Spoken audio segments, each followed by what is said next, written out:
Si dice che il cane sia il migliore amico dell'uomo, è un animale domestico, di compagnia, da guardia e anche intelligente. È così vero che è stato proprio un cane ad accorgersi che l'acqua, quella che il suo padrone prendeva dal rubinetto di casa per dissetare il simpatico quattro zampe, è inquinata. È accaduto ad Agrigento e serviva un cane che si è rifiutato di bere l'acqua a dare l'allarme al suo padrone e ai vicini di casa. Tutti ignari non si erano accorti di nulla.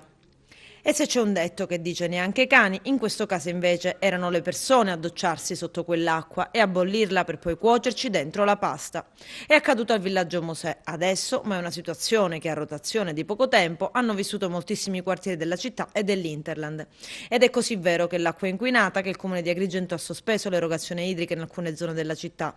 Lo rende noto l'amministrazione comunale, sottolineando che è stata emessa un'ordinanza sindacale in seguito alla segnalazione giunta dagli uffici comunali da parte del dirigente medico SIAN dell'ASP di Agrigento, che ha comunicato che i rapporti di prova sui campioni di acqua potabile prelevati dai tecnici dell'ente gestore Girgenti Acque nei punti rete indicati non sono conformi ai parametri previsti dalla legge a causa della presenza di Escherichia coli.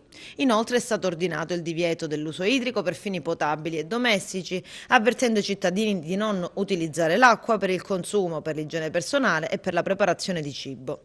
E dagli uffici di Girgenti Acque spiegano che l'inquinamento è dovuto dal fatto che si sia ostruito il collettore fognario di Viale Cannatello a causa delle piogge e ha riversato evidentemente fuori posto.